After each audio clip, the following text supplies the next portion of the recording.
Right, well, we are live. Well, Oren, welcome to the show, this week's episode of Secure Insights. Pleasure to So, be here. I'll throw it over to you for an introduction in a moment to yourself and your background. But alongside being a very established serial entrepreneur, advisor, Broadway producer, you are Glad now to. the co-founder and CEO of Barndoor AI. So, from what I understand, and I'm sure we'll get into this a little bit further, but very much giving that visibility and control into the age that we find ourselves in now, surrounded by agentic AI. So, very excited to have you on. Welcome. Thank you. Great to be here. Good stuff. So, touched on a few points there, of course. But are you okay to give the listeners who aren't aware of your background a bit about Sure. yourself, what you've been Sure. I doing, think and so there's on? there's a bit of relevance for a couple of things I've done before. So back in 2006, I started a company called Mashery, and we had seen this thing called APIs. They were this very promising technology that I felt could be a way for businesses to connect with each other and create more business. And they were sort of stuck in the data center where if you wanted an API, you had to go find the dude who knew the password to the router, and it just wasn't terribly effective. So we created this category of API management as a service and turned it into a company that grew fairly well. Sold it to Intel in 2013. And about 2 years ago, I was sort of watching what was happening in the AI space, and it seemed to remind me a lot of what I saw back in 2006. At this time with AI, you had this very promising technology that was mostly being used by engineers to help them code, and maybe some customer service chatbots. But the rest of the business was sort of left behind. Regular folks doing work Hmm. couldn't really get AI to do much other than sort of give them suggestions of what they might do, because the humans, when they did their work, they would access certain systems. They'd work with Salesforce or Google Docs or all these different systems that they would use, and they would actually take action. Hmm. And if AI is to be successful, it sort of needs to be able to do the same thing, and that wasn't really a thing yet. And I felt the reason it wasn't was, as with APIs, because you didn't have the infrastructure around visibility and governance. And so we started uh, Barndoor about a year ago, Mhm. and we're now released to the world. Fantastic. And so, just to sort of, I guess, tap into some of the points you mentioned there. So, you said that 2025 was the year for pilots, but Yeah, 2026 will be the year for action. So, yeah. you, why do you believe the kind of the chat interface you mentioned there, which is widely used today, is that actually on its way out? Well, I don't think it's on its way out. It still is really, really good at some things. It's very good, for instance, if you have a bunch of code and you want to cut and paste your code into it and say, help me fix my code, Mm, chat's great for that. But most of us who are knowledge workers don't actually spend our day chatting with smart PhDs about what they suggest we do. We actually spend our days doing things. And so you look at what's happening in the chat interface, and the chat interface is sort of like very, very early internet browser, text-based, and with some modest images, but it's not much there. And so now you've got within ChatGPT, you now have this SDK that allows you to build sort of apps inside mm, the chat interface. And we saw that again back in the web days. There was this thing called Flash that allowed us to turn web pages that seemed to be sort of text and static into these interactive media-driven things that was sort of the stepping stone to get us to the fairly robust browser experience we have now. And I think we're seeing a similar evolution, that how we interact with a web browser today is very different than how we did it in the 90s. And likewise, I think there are going to be modes of interacting with AI that we haven't yet seen those interfaces yet. We have some sort of stepping stones to get there, but some really smart and creative people are going to come up with some ways to actually use AI that are to do things that humans can't currently do. So rather than sort of mimicking how we act as humans, to actually figure out what AIs can do on their own. mm. I think it's so fascinating just from the outside in of if we dial back the clock like 2 years or so when ChatGPT first hit the screens and it was all very exciting, and it transversed over sort of to the non-technical audience, people not just in IT or systems, but Mhm. my wife, for example, who works in retail, was blown away by what it could do, and it's like that was just the tip of the iceberg, and now Absolutely. it's the next stage that's going to come, which is going to be pretty impressive. Yeah, and I think that when you think about the chat interface as people, when we work with the chat interface today, we ask a question or we pose a situation that we're in, and the chat GPT will then say, okay, here's my suggestion on how to deal with it. Here's how to solve that problem. Here's how to, fix your laptop that isn't working, whatever it is that it sort of suggests you do. And I think we're now moving into a phase where we want to sort of skip that step and just have it go do the things that it's suggesting. Now, you've described AI agents as enthusiastic interns. Yes.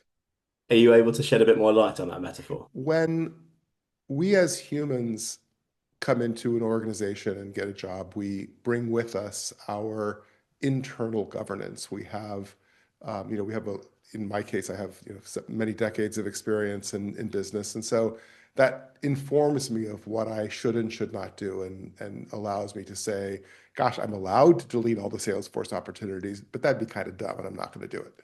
And also, I might get fired, so I probably shouldn't do that for that reason either. When fresh-faced interns show up, they don't have those decades of experience generally, and so they don't come with that same internal governance. But they also really want to do a good job. They follow the instructions. They want to demonstrate that they'll do the thing you're asking in whatever way they recommend or whatever the way they think is rational. And so they might do things that as if an intern is working on behalf of me, if I give them, my password to Salesforce, they may go do things that I don't want them to do because they'll have my level of access. Mm, And the AI agents are the same sort of thing. And so as we think about how to harness this capability, it's very important to do as we would with interns. We say, here are some guardrails, here are the limits of the things you're allowed to do, here's a task to do. And mm, then we sort of watch how that task gets performed and watch what they do to accomplish that goal.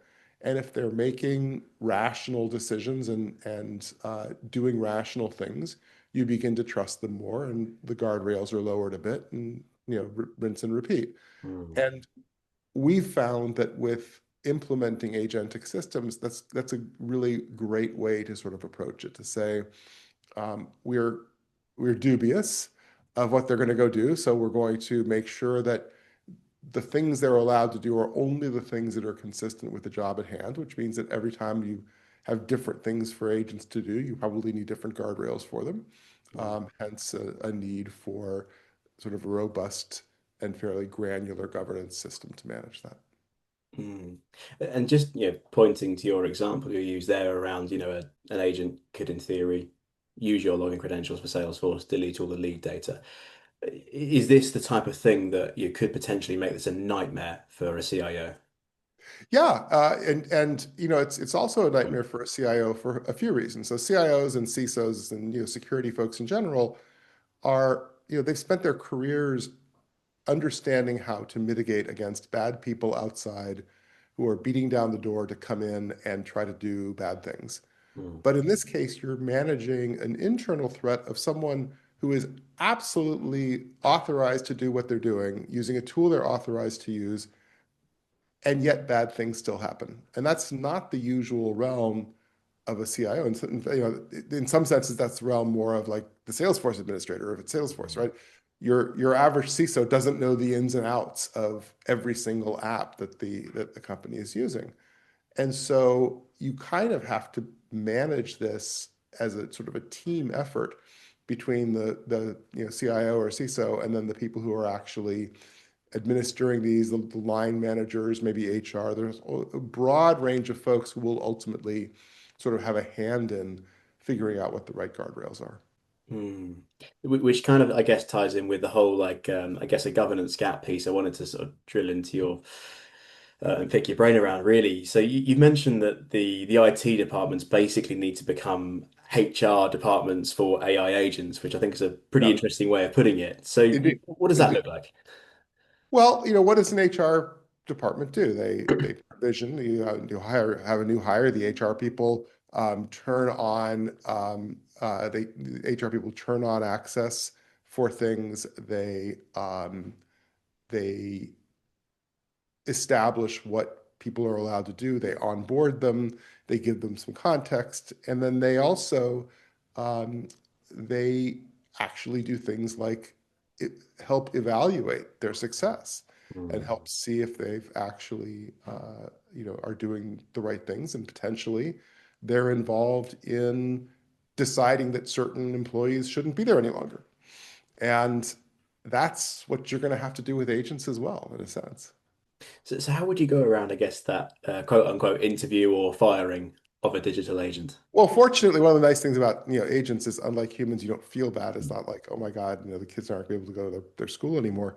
But um, but you have a few options with agents that are easier to do than with humans. One option you have, of course, is to have different agents attempting the same job at the same time and seeing how that goes. And that's not always something you can do with humans. It's not, if you're saying, oh, I'm going to, replace this person, you don't usually hire their replacement and have them work side by side necessarily while the one knows that their days are numbered. Mm, But you have the option to sort of start to look at patterns around what sorts of agents end up being particularly good at what sorts of things, and what sorts of agents aren't. And there's become a word for that some say is a problem, and I say is an opportunity, which is AI sprawl. This concept that you're going to have lots and lots of different agents in an organization. mm, I think that's a good thing. I think that we don't hire the same kind of human for every job. mm, And we shouldn't expect that there's going to be sort of one AI to rule them all. That is the platform for doing things, and it's as if you'd ever have one person that was the person for doing things. mm. Or indeed in other sort of technology arenas, you wouldn't just have one platform that does absolutely everything Absolutely. exceptionally well. So that does make sense. And I guess you could also, it doesn't have to be everything all at once here. You could sort of, compartmentalize things and sandbox things, Yeah. ring fence things off, and do these trials in a way where it's not, let's just hope it doesn't break the system type thing. Right. Exactly. Exactly. But don't we have identity access management and firewalls? Are these enough as it stands? Well, it's we have those things, and they're all really, really important, and they all solve part of the problem. Firewalls, of course, less useful because they're generally for keeping things out, which Mm, a lot of these issues are inside. But identity is an important thing. Identity is absolutely necessary. An agent working on my behalf should not be able to do things I'm not allowed to do. So great. So identity, you should know that. But identity is not sufficient because it goes back to the same issue we talked about before, where um, if you're basing it on my identity and my access, there are things agents should not be able to do that I can do. So, for instance, I have an agent after I do a sales call. I have an agent that takes my notes, logs them into Salesforce, and schedules a follow up. Um, that Most of these agent platforms are not yet terribly good at searching for things, and they sometimes give up too soon. So if I say I've just had this call with so and so from Sony, and I want to log that call. Well, the agent is going to go off, and if it's smart, it's going to look and see if there's an account called Sony. And ideally, they're going to find the contact because if I've talked to them, they must be in Salesforce. mhm, And if they can't find those things, they're going to go create those because they might not just have gotten to, for whatever reason, agents don't, they hallucinate. They might say, oh gosh, well, I don't see it there, so I'm going to create it. So now we've got two accounts, two people, and we have a mess, and the humans have to come mm, in and fix it in the end, right?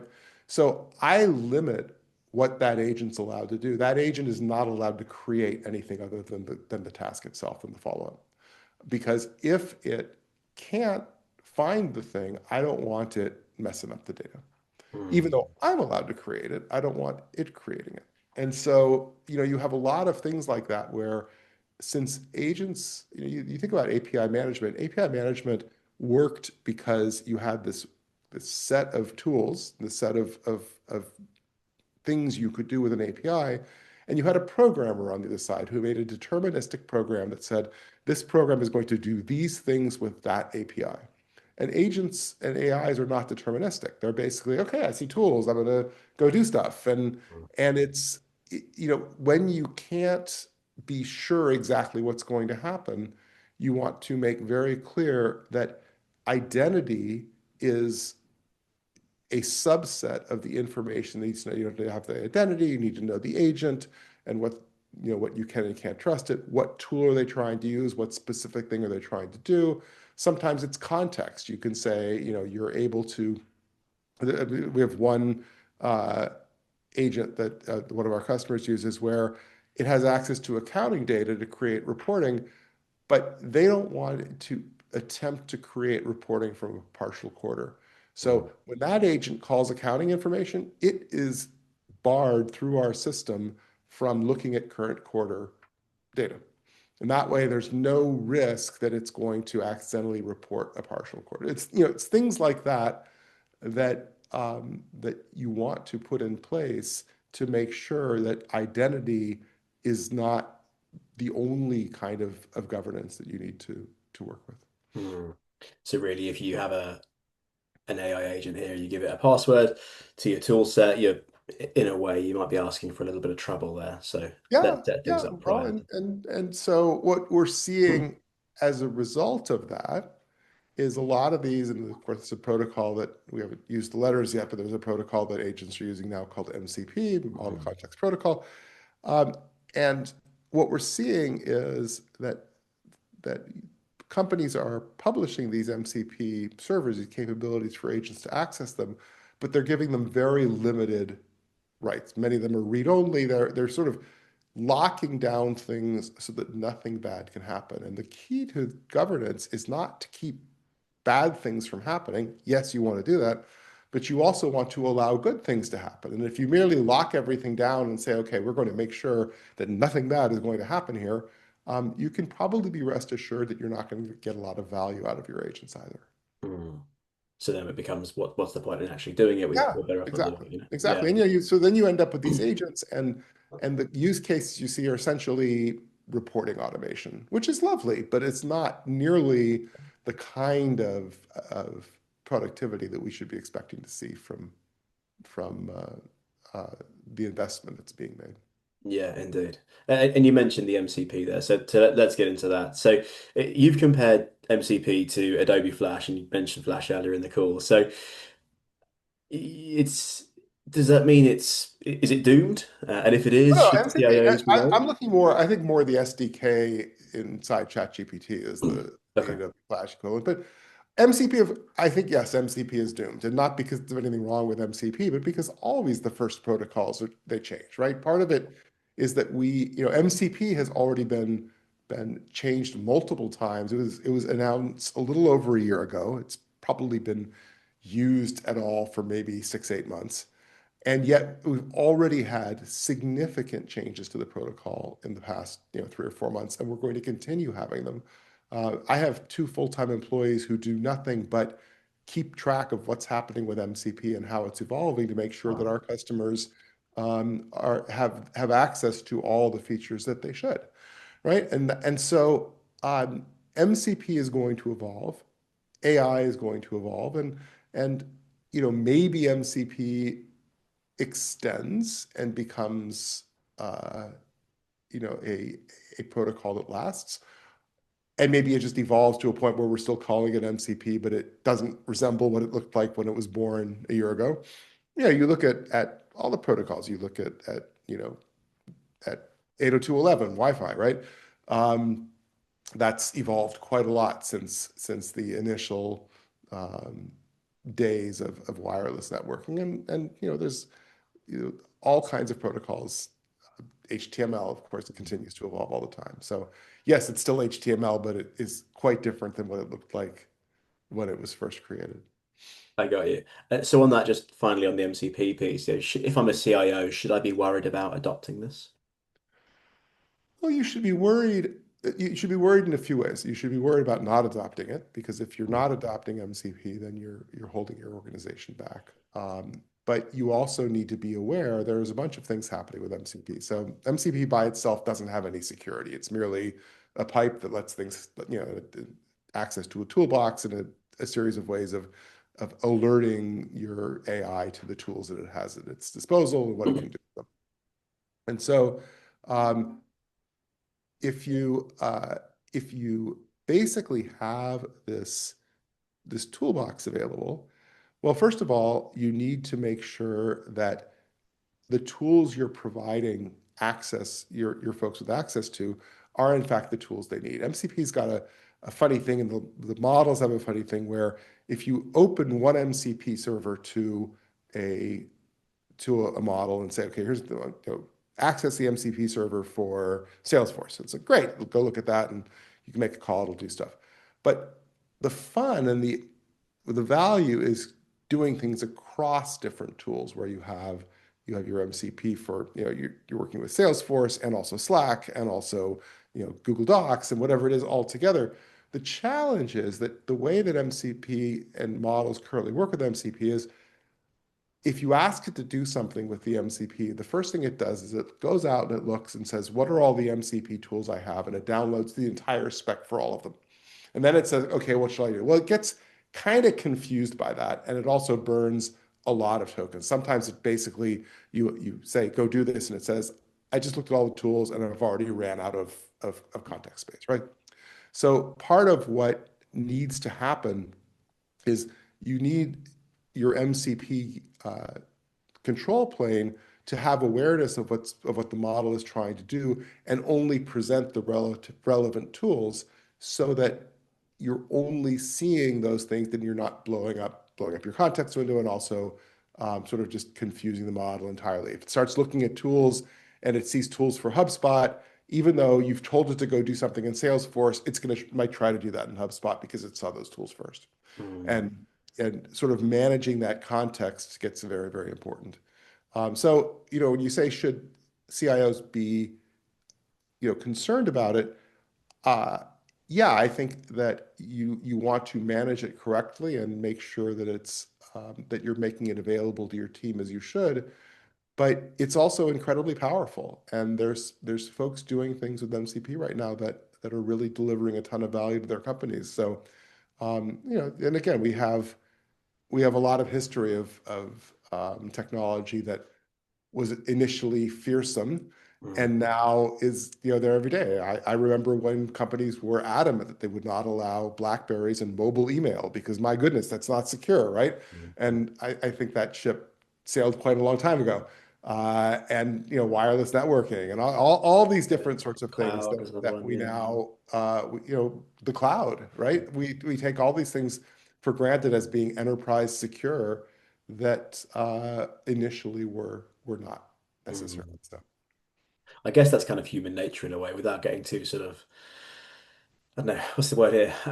Socio-technical. I don't know if that's a word. Made that up, I Well, don't know. But yeah, it's that kind of thing, isn't it?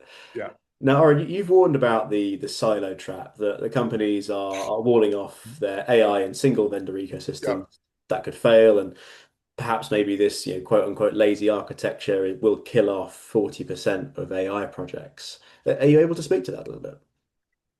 Um, there's a lot of those percentages floating around. I think that what's happened is there's a mentality of we're going to go do AI, and so we're going to sign up with Perplexity or Chat or whoever it is, right? And then we're going to put it out there, and if we build it, they will come. And there's this expectation that from the ground up, Joe in finance is going to figure out how to completely change the nature of how the company works because now Joe has AI. And I, that often didn't happen. Um, and so the innovation is going to come not from merely automating things that we already know how to do. You're sort of in what a lot of people are calling the faster horses phase, right? When Henry Ford apocryphally said, if I ask my customers what they want faster horses. Um, right now, there's a lot of people who say, okay, I have AI, what can I automate? But it's going to become a whole lot more interesting when you say, I have AI, what can I now do that could not have been done before without it? And it's early days. And so, when you expect, okay, there's this new technology, um, and we're not sure exactly how to gain value from it, it's going to take a while. And so in the meantime, are we getting ROI from our AI investment? Maybe not. Mm. But that doesn't mean you shouldn't do it. It means you need to sort of figure out how you're going to make that investment and gain value from it. And we're seeing some really creative companies, not even sort of traditional tech companies, but companies that have been around for tens, hundreds of years that are starting to really do some really cool stuff with AI that you wouldn't necessarily expect to happen in these industries. Mm. So I guess it's whilst there is, a percentage of projects that may fail, like if we don't do the projects, if we don't try, and some of them fail, then we'll never know really where we can go with it. So Indeed. we've got to Indeed. apply to it.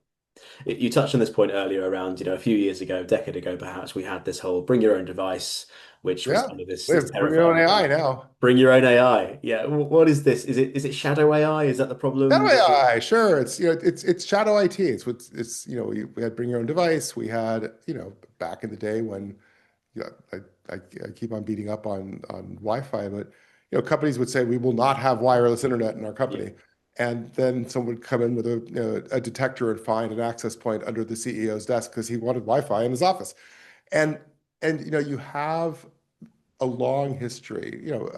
Amazon Web Services in the early days of EC2, they had every one of the Fortune 500 using their technology before they ever had an enterprise sales force because people in companies who were tired of waiting for IT to provision their server would plunk down a credit card and go get some EC2.